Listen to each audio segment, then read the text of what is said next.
como deixar de ser estrangeira de si mesma? Quando a gente fala esse termo estrangeira de si mesma, no primeiro instante as pessoas pensam que o ser estrangeiro eu preciso estar no exterior, mas poucas pessoas acabam identificando que nós somos estrangeiros de nós mesmos vivendo no Brasil, que é o não se conhecer. E quando eu embarco para o exterior, as primeiras preocupações que as pessoas têm é com relação a onde que eu vou morar, onde que eu vou trabalhar, quanto que eu vou ganhar nesse trabalho, e que sim, são fatores importantes, mas 99% dos casos é deixado de lado a questão do autoconhecimento, a questão do choque cultural, como que isso vai me impactar no exterior. E quando a pessoa chega e ela começa a vivenciar os desafios, e muitos deles não eram mapeados, vamos dizer assim, existe, né, dentro do período de migração, uma fase que é a mudança de identidade. Ou seja, se eu já não me conhecia, menos ainda eu vou me conhecer. E aí eu fico com essa sensação de, meu Deus, quem eu estou me tornando? O que que é isso? Eu não consigo mais me sentir nem bem no meu próprio país e também não consigo me sentir ainda pertencente no atual país. E aí eu começo a entender que eu não conheço quase nada de mim mesma. Então, essa pergunta é bem interessante porque as pessoas que estão nos escutando, elas não precisam esperar morar no exterior para identificar isso, porque sim, isso vai acontecer. Em algum momento a gente vai ser estrangeira da gente mesma, porque não somos mutáveis, a gente vai mudando, e a nossa identidade também, mas a gente pode sim a recorrer, né, de fato, assim, o quanto que eu de fato me conheço, o que que é importante na minha vida, e as pessoas com quem eu também me relaciono, o quanto que eu de fato conheço essas pessoas, ou elas também são estrangeiras para mim. Nossa, isso é muito profundo, né? É um processo aí, né, que a pessoa tem que passar. Tem que primeiro identificar e depois ir trabalhando isso. É um processo. Quando você está no exterior, chega um momento que você começa a não entender, né? Eu passei por isso, pacientes, né? No dia a dia eu escuto isso muito no consultório, que fala assim, nossa, Josi, eu não queria parecer com alemão e agora eu tô me pegando fazendo essas coisas, né? E aí a pessoa começa a não entender. Isso é uma das coisas mais comuns, porque se eu tô naquele ambiente, naquela cultura, em algum momento eu vou sim pegar trejeitos daquele povo, e tá tudo bem, né? Tem que ter a ver comigo, mas a pessoa não entende por que que ela tá fazendo isso, né? E aí ela começa a se incomodar. E aí ela vem para o Brasil e fala: Meu Deus, eu não acredito que a fila está demorando desse jeito, porque lá a fila é tão rápida, né? O alemão tem muito essa questão de eu não quero perder tempo com coisas superficiais, como, por exemplo, eu ficar numa fila. Eu quero usar meu tempo para ficar com as pessoas que eu amo. Isso é cultural. Então é muito rápido os atendimentos, no geral, né? No mercado, enfim, lojas.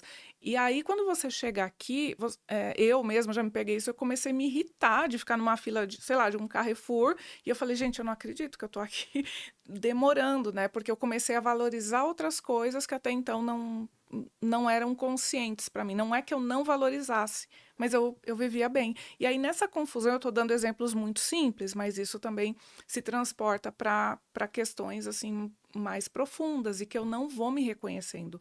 E aí é um momento que a pessoa acaba buscando um processo psicológico intercultural. Eu sou Josiane Pelúcio, psicóloga intercultural, atuo em psicologia clínica há 17 anos e morando pela segunda vez na Alemanha há 9 anos, eu também acabei focando no tratamento para expatriados e imigrantes, né, com atendimentos em português, inglês e alemão, onde eu ajudo essas pessoas a se reinventarem no exterior, pessoal e profissionalmente. Ô, Josi, quando a gente se conheceu, assim, logo já criou uma conexão, porque eu acho essa história muito rica. E você transformou a sua própria história de vida, num trabalho que você, uma especialização, porque você já era psicóloga, né? Uhum. E aí você foi morar no exterior, passou por todas as dificuldades que hoje você ajuda outras mulheres a superarem, e você transformou isso numa ferramenta, de trabalho, né? Eu queria que você falasse um pouco de como foi essa jornada. Mesmo sendo psicóloga, você passou muita coisa lá, assim, né? Muita, muita coisa, Darcy. Na verdade, é assim, quando a gente migra, a gente não tem noção do que vai passar. E aí, depois que eu tinha migrado, depois que eu passei muitos perrengues nada chiques, eu fui descobrir que existia plano migratório. Eu falei, Senhor, que é o que o psicólogo intercultural faz. Mas o que que aconteceu? Eu cheguei lá, então assim, a gente chega naquela primeira fase que é meio turista. Ai, que legal, tô gostando, tô curtindo. Nossa, que legal. Então, assim, até o que é chato a gente acha legal. Porque você fala, é diferente. Só que aí quando você tá, né, tá sentando o pezinho e fala, meu Deus, eu vou ter que conviver todo santo dia com isso. Isso é a parte que eu não gosto. Essa parte aqui não bate com os meus valores, enfim. E aí eu fui me identificando nisso. Na época eu fazia terapia também. Só que chegou num certo momento que o profissional ele não conseguia alcançar certas coisas que eu estava passando. E, assim, um profissional excelente. Só que, assim, existem algumas coisas que a pessoa não consegue alcançar porque ela não viveu no exterior, ou ela não conhece daquela cultura, ou. É a mesma coisa que eu sempre dou um exemplo assim. Você vai explicar para uma mulher, por exemplo, como que é ser mãe, mas ela ainda não é. Então, por mais empatia que ela queira entender, existem certas nuances que é só a hora que sair da barriga que você vai falar: Meu Deus, é assim mesmo, né? Gente, tô perdida. E a mesma coisa com a vivência intercultural. Tem coisas que não dá para alcançar. E aí eu fui me vendo que a psicologia não estava me respondendo, apesar de eu ter tanta experiência, eu estava assim desesperada. Eu falei, meu Deus, quem que eu estou me tornando aqui? Por que que tem dia que eu estou com sintoma depressivo? Por que que tem dia que eu estou ansiosa? Por que que tem dia... Que era uma bagunça. E eu falei, gente, não é possível que a psicologia tradicional não me responda a isso. E aí eu comecei a fuçar, buscar e tudo mais, enfim, o conflito com a cultura alemã, que eu brinco que assim, brinco assim com um tom de verdade, né? Até hoje eu não conheço nenhuma similaridade entre cultura brasileira e alemã, exceto pessoas. Não tem uma coisa ainda que eu consiga. Se alguém que está escutando aqui saiba, por favor, me conte que eu quero saber também. Então foi muito choque cultural. Muito. E aí chegou uma hora que eu estava desesperada, arrancando os cabelos. Aí eu acabei encontrando algo sobre psicologia intercultural e fui ler. A hora que eu li sobre luto migratório, eu falei, sou eu. Eu não estou deprimida, eu não estou com um transtorno de ansiedade e tal, mas isso faz parte. E o que é luto migratório? Quando a gente migra, a gente passa por um processo de dor tão profunda, como é o nome luto, que a dor de você mudar para o exterior ela é semelhante a você se divorciar ou você perder um ente querente da família. Ou seja, não é bolinho. Migrar não é para qualquer pessoa e tá tudo bem, porque tem pessoas que não estão dispostas a passar nessa dor e que bom se autoconhecer para saber disso, né? Tem muita gente, a maioria passa e depois que fala, meu Deus, se eu soubesse, não tinha vindo, né? E aí eu comecei a entender, eu falei, caramba, quantos lutos, né? Então, foi aí que eu comecei a entender, peraí, eu já tenho as minhas abordagens, né? Eu tenho especializações em várias áreas, tudo mais, e a psicologia intercultural, na verdade, ela não é uma linha, uma outra linha da psicologia, mas é o entender o comportamento humano sobre culturas. E é a hora que eu entendo isso, eu me salvo, eu entendo. E uma coisa que é muito da cultura alemã e de algumas culturas europeias, pelo menos, é essa coisa assim, o alemão ele é muito direto, e o brasileiro não está preparado para isso. Só que quando ele fala diretamente, ele é muito impessoal. E a gente precisa aprender isso, vivendo na Alemanha ou em outros países também que são mais diretos, como Estados Unidos, enfim, né? E a hora que eu começo a entender a cultura, eu começo a falar, eu tô nesse quadrado, o alemão tá nesse, mas a gente pode se juntar. Gente, é uma paz que você não tem noção. E aí o pessoal começou a me buscar, falando, Josi, não, eu vou te procurar porque você é brasileira, você sabe os perrengues que a gente mora aqui, tal, tal, tal. E não sabiam muito ainda que eu trabalhava com psicologia intercultural, mas, assim, é um entender muito além, que me deu muito poder.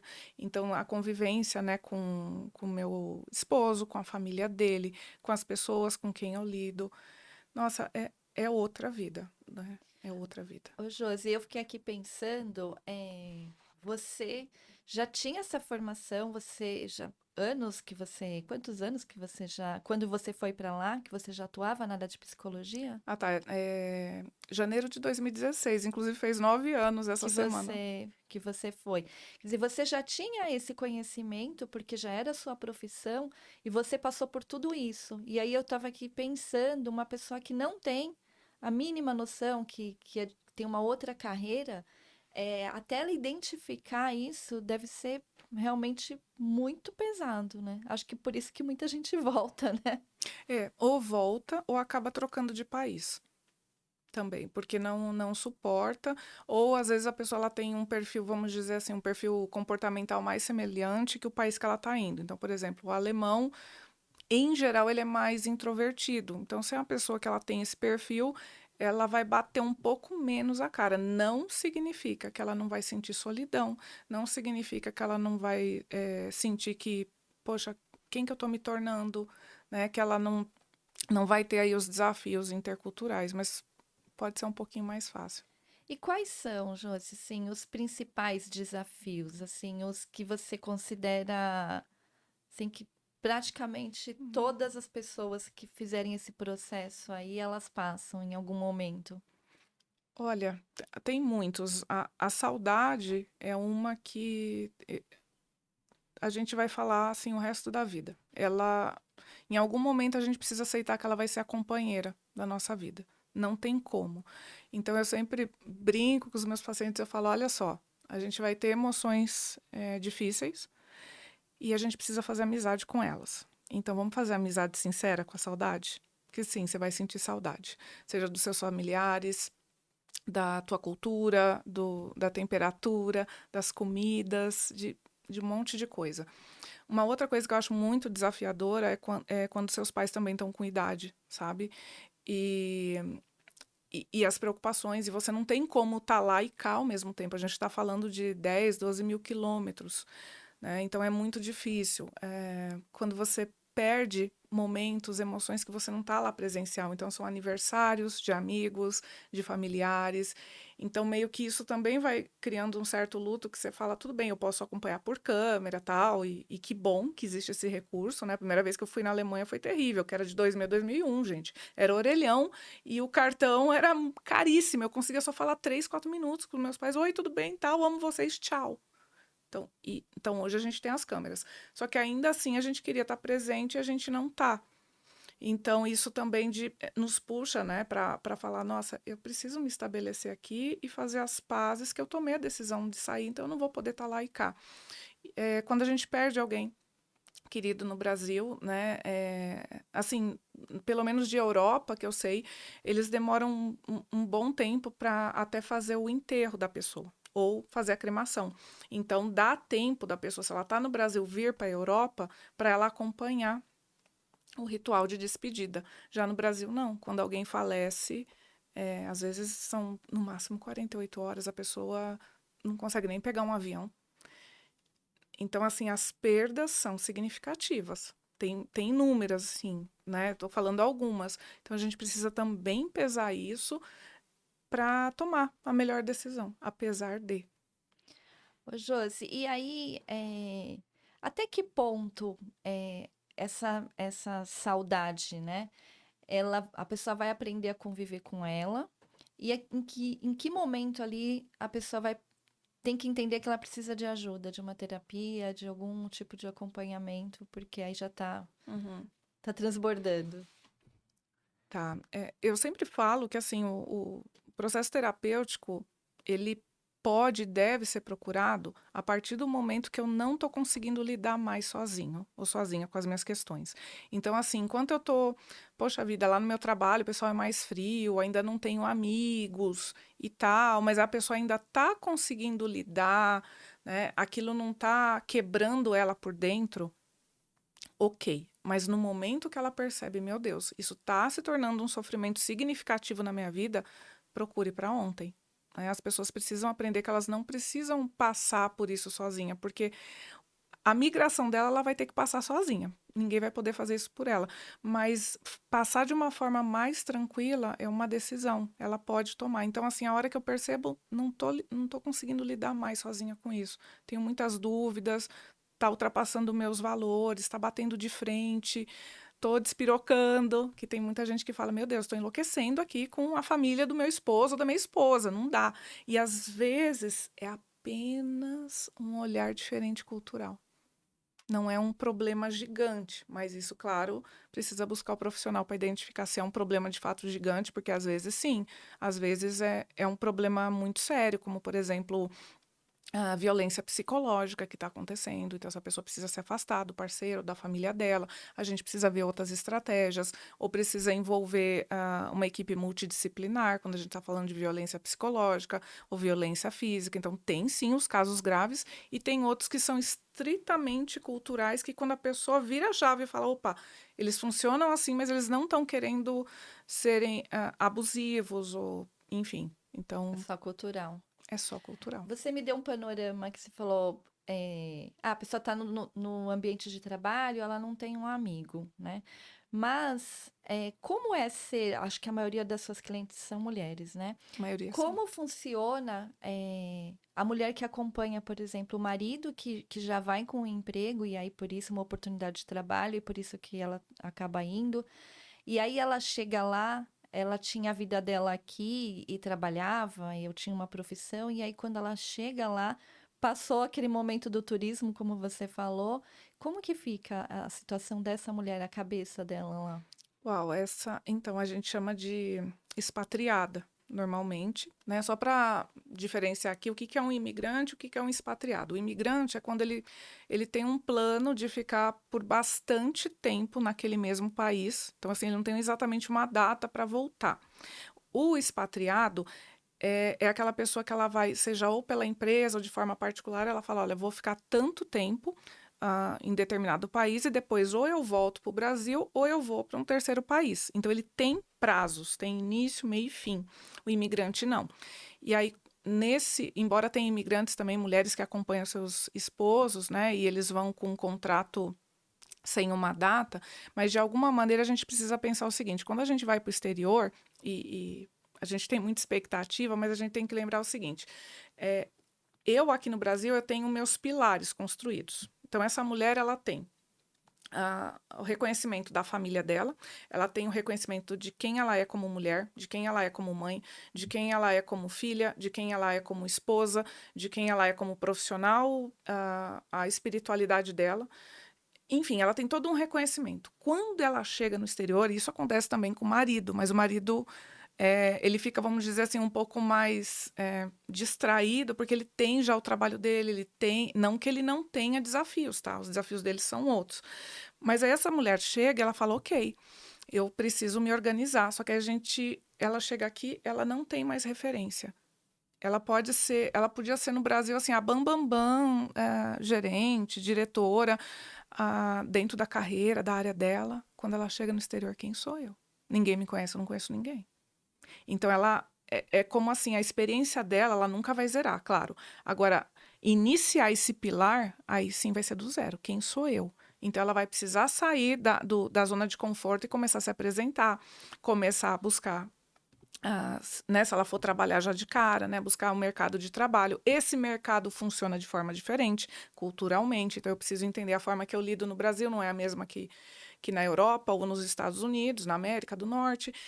Então, assim, aí ela tem filhos, então ela vai para o jardim da infância levar os filhos. Gente, eu quase pirei. A minha filha, quando eu fui levar no jardim da infância, meu marido, que é alemão, falou assim: Olha, Gisele já pode ir sozinha. Eu falei, você tá louco que a minha filha vai andar com 6 anos sozinha na rua? Cabeça de brasileira, paulista, que tem medo até de pegar. Tinha medo de pegar ônibus, né? E imagina, eu vou levar ela de carro, sempre levei. Não, Josi, ela precisa ir sozinha. Aí eu falei, não, você tá enlouquecendo. E aí eu comecei, todo dia de manhã, né? Era caminho, onde a gente mora é caminho das crianças passarem, e elas com aqueles patins e tal. E eu olhando aquilo, eu falei, gente, mas que cada mãe desnaturada, como que deixa essas crianças de 6 aninhos andando tudo sozinha? Só que elas iam sozinhas. E aí, se eu não deixasse agir sozinha, ela ia passar vergonha. Como que eu sei disso? Porque eu comecei a deixar, mas eu ia de bike junto. Aí eu falava que eu tinha que ir no mercado um dia, no outro dia eu tinha esquecido outra coisa, eu tinha. Até que um dia uma amiga dela falou assim: o que que você tá fazendo aqui? Aí eu achei aquilo um desaforo. Eu falei, mas como assim eu tô fazendo aqui? Eu sou mãe dela. Mas a Gisele já é grande o suficiente para vir sozinha na escola. Eu. Então, assim, é cultural, tá? Então eu fui entendendo algumas nuances, óbvio, eu não tô falando quando só fazer uma aspas aqui, né, no inverno, clareia por volta das 8 da manhã e escurece 4, 4h30 da tarde, então eu não vou deixar minha filha andar no escuro. Nenhuma brasileira deixa. Eu tenho um monte de paciente também que fala isso, eu também não deixo. Mas tirando isso, assim, essa mulher vai ter que chegar na escola e tudo que ela estava acostumada com a escola do Brasil, esquece, né? A gente chama de humildade cultural, que é eu estar aberta para escutar como é que a cultura do outro funciona, ainda que eu não concorde, eu não preciso concordar, ainda que eu não entenda, mas eu preciso estar aberta para, peraí, deixa eu ver como que funciona isso aqui, porque senão eu ia deixar minha filha passando vergonha. Que eu falei, meu, o que que a mãe tá fazendo aí junto, né? Mas na minha cabeça de brasileira, ela era pequenininha, ela tinha 6 anos. Como assim vai para a escola sozinha? Vai. E aí a criança vai para a escola, a mãe volta sozinha para casa. Ou Sim. ficou sozinha. E aí, o Não, que aí que a criança que faz? volta Não, sozinha. e aí a mãe voltou para casa, agora ela não está trabalhando. Sim. E aí ela, o que que acontece? Na Alemanha, o papel da dona de casa, ele é muito forte. E aí isso também pega muito na questão, na identidade profissional dessa mulher. Por quê? Mesmo que essa mulher saia do Brasil e ela fosse já, né, dona do lar aqui no Brasil, a gente tem uma cobrança na sociedade brasileira sobre quem que você é. E as pessoas começam assim, eu sou arquiteta, eu sou fotógrafa, eu sou jornalista. Então as pessoas começam pela profissão, né? E aí, de novo, mas quem é você? A tua profissão é um pedacinho do universo que você é. Mas culturalmente a gente tem isso. E aí, quando ela chega na Alemanha, ela fala: Meu Deus. E é super normal as mulheres deixarem de trabalhar para se dedicarem à casa tal. Ela vai ter que ser dona de casa pelo menos um bom tempo. E aí, se ela já tinha uma carreira no Brasil, ela começa a pirar, porque ela fala: Meu Deus, agora eu não tenho valor, porque onde já se viu, agora aqui eu não sou ninguém se ela já tinha uma carreira. Então, isso também tortura muito essa mulher. E aí ela começa a fazer curso, ela começa a tentar se encontrar com outras mulheres, e aí, meu Deus, e será que a minha carreira é reconhecida aqui? Aí vai que a carreira não é reconhecida, não tem como. Aí ela tem que iniciar um outro processo que é assim, uma redescoberta profissional. Peraí, como que eu posso me reinventar aqui? Porque só a casa não dá. Então, assim, essas diferenças culturais também são muito grandes. E eu trago essa coisa da dona de casa, porque assim, na Alemanha também é muito comum você ter o homem de casa. Tem muitos homens que ficam em casa, que fazem os seus trabalhos domésticos enquanto a mulher trabalha. E isso não é o fim do mundo. Porque aqui no Brasil, imagina que a mulher vai sair para trabalhar e o homem vai ficar em casa cuidando de casa. A gente já dá um outro nome que eu não vou falar aqui. Mas, e lá não. Então ela começa a pirar. Então, assim, aí ela começa a ficar dentro de casa, ela ainda tem que dominar um idioma que ela não domina. Alemão, as pessoas perguntam, é fácil? Eu falo, não, gente, não é fácil, mas é possível. Então tenha paciência. As coisas para a gente conseguir lá é muito burocrático, então essa mulher não fala o idioma, aí ela quer conversar com outras pessoas, ela precisa interagir. Então, assim, ela começa a se perder em todos esses pilares que eu falei, e aí desses pilares ela precisa começar vir aberta com essa humildade cultural de se reconstruir, que é a fase mais desafiadora. E aí o processo psicológico ajuda muito essa mulher a ela não esquecer, porque um erro que muitos estrangeiros falam é: nossa, eu zerei minha vida, eu não sou ninguém. Não, você continua sendo alguém com seus valores, com a tua identidade profissional e tal. Não que você não possa mudar, mas você não zerou. E aí a gente precisa também trazer essa riqueza de quem a gente já era no Brasil também para contribuir. Eu acredito muito nisso. Os alemães, eles aprendem muito com a gente, porque eles são muito rígidos em muitas coisas. E o brasileiro, ele é muito flexível. Então, é uma combinação que dá muito certo, né? A gente, um ajuda o outro. Só que ela precisa recuperar essa autoestima, porque senão ela vai se afundar, ela vai achar que ela não é uma boa mãe, ela não é uma boa esposa, que ela não é mais uma boa profissional e ela vai se perder completamente. Aí é hora de buscar também processo psicológico, que acontece tudo isso normalmente com essa mulher. Nossa, um turbilhão. Eu tava aqui pensando que você, Josi, gostaria de ter conhecido a Josi, né? Quando foi pra lá, né? Que ia dar uma mão enorme, né? Eu, Quanto tempo você demorou, Josi, para ver que era possível e que através de conhecimento e estudo que você contou aqui para nós, é, era possível, sim, traçar aí uma estratégia e aí sim Uhum. ir saindo, né, desse Olha, buraco aí. eu sou uma pessoa assim muito curiosa e muito insistente. Eu nunca fiquei com aquela questão assim de não dá porque é assim. Eu nunca aceitei essa resposta. Então foram 2 anos incessantes de busca. Porque o que eu mais ouvia na Alemanha é: mas é assim. Eu nunca aceitei isso. E tanto é que meu marido falava isso, alemão muito, eles têm uma expressão, né, que fala: mas é assim. E eu falava: meu, para de falar isso, que aquilo me irritava profundamente, né? E claro, tem coisas que são assim, mas foi aí que, assim, eu descobri como ser psicóloga legalmente na Alemanha. Eu tô até lançando um curso em parceria com o Instituto Psiterapia no Exterior, estou ajudando outros colegas psicólogos que querem atuar. Então, assim, foi muito movido durante 2 anos a minha curiosidade e eu não aceitar qualquer resposta. Porque aí tem uma outra questão também, essa que até você estava citando, né? Dependendo da carreira da pessoa, ela chega lá, ela não pode atuar, né? Eu me lembrei aqui que eu tenho uma amiga que ela é jornalista e ela foi morar na Inglaterra. E quando nós fomos para lá e visitamos ela, e ela contou pra gente que como ela não podia exercer a profissão dela, Uhum, ela falou assim: "Eu tô pirando". Aí ela tinha uma amiga que fazia limpeza. Ela ligava pra amiga dela e falava assim: "Eu posso ir com você?" Ela uhum. falava: "Eu não ganho nada, eu só vou com ela porque pelo menos naquele dia eu sei que eu vou sair, vou ter alguma coisa pra fazer". É E sobre você estava isso. aqui falando, eu comecei a lembrar essa história. É muito forte mesmo, né? É sobre isso, porque a solidão ela é avassaladora no exterior. Ainda mais nós brasileiros que estamos sempre entre pessoas. A gente tem muito, né, genuinamente, você encontra com alguém no ônibus que você nunca viu e as pessoas, né, muitas vezes carinhosamente começam a conversar, às vezes te dá até um conselho e tal, e aí você pensa naquela pessoa o resto do dia. Então, essa forma cuidadosa, calorosa do brasileiro, você não vai encontrar lá fora.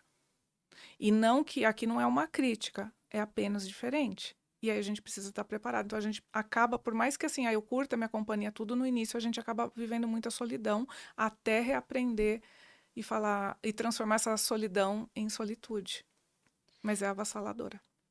E existe, Josi, algumas estratégias que você ensina a pessoa a usar, assim, pelo menos para ajudar num momento mais difícil ali de ansiedade ou de tristeza? Olha, assim, a primeira coisa é aprender o idioma. Não briga com isso. Jô, mas é muito difícil o idioma. Eu sei, eu sei. Não estou falando que é fácil, nunca foi e talvez nunca seja para mim alemão. Mas, assim, a gente precisa olhar para o idioma como uma forma de eu também manifestar o que eu penso, o que eu sinto, a minha opinião. Gente, isso é muito valioso. Então, quando eu tô calada, porque eu não consigo nem dar minha opinião e as outras pessoas não me entendem, isso é maluco. E isso também é uma forma de se deprimir, né? E de ficar também ansiosa. Então, assim, primeira coisa, entra num curso, pelo amor de Deus. Não fica com receio assim, mas eu não sei nada. Você vai entrar num grupo que também não sabe nada. E isso é legal, porque isso potencializa a nossa autoestima. Porque você vai encontrar pessoas que têm o mesmo nível que o seu, que vão errar como você. Então a gente vai perdendo um pouco esse medo de errar, né, de falar errado, porque pra gente acertar precisa falar muito errado, sim. E então assim, a primeira coisa, vai aprender o idioma. Não precisa ficar fluente, mas assim, sai num nível que você já manda bem. Né, não passa perrengue assim no mercado, num transporte, né? Às vezes a gente se perde, não sabe perguntar e tal. Então, isso é a primeira coisa. Uma outra coisa, estabeleça uma rotina. A rotina, ela me ajuda muito, sempre me ajudou. E o que que é essa rotina, né? Eu falo que é uma rotina mínima saudável. Ah, falando de Alemanha, a gente tem 8 meses, assim, de um tempo frio. Não é o inverno que eu quero dizer, mas, assim, é um tempo frio. Então, muitas vezes o tempo tá meio acinzentado, né? O céu, tudo isso, gente, falta vitamina D, então isso vai deprimindo. Então, o que que a gente precisa fazer? Acordou, nas 2 primeiras horas, olha pelo menos 10 minutinhos para o céu, vai na frente da tua casa e fica olhando, porque isso a gente manda um comando, né, para nossa retina de que, opa, acordei, para a gente não bagunçar o nosso relógio biológico. Por quê? Porque se se no inverno, né, só fica claro às 8 da manhã e 4, 4h30 da tarde já está escuro, eu tenho, na verdade, um processo bioquímico de excesso de melatonina. Então, eu sinto muito sono, eu fico muito cansada, e aí eu acabo tendo sintomas depressivos que não é depressão, e às vezes eu confundo, ou se eu passo num profissional que não é intercultural, ele vai falar, você está com depressão. E às vezes tem gente que começa até a tomar remédio. Sentar. Então, assim, a questão da luz, as primeiras 2 horinhas que acordou, vai pra frente da casa e fica 10 minutos olhando. Josi, mas vou ficar parado? Fica. Se quiser ir andando, vai. Põe a tua playlist e sai andando. Atividade física, gente, não é para emagrecer, nada disso. 10 a 15 minutos por dia. Porque, assim, o nosso corpo é igual um carro. Se você deixar o carro na garagem por um ano sem ligar, pergunta se daqui a um ano ele vai ligar fácil. Não vai. O nosso corpo não é diferente. E isso também, 15 minutos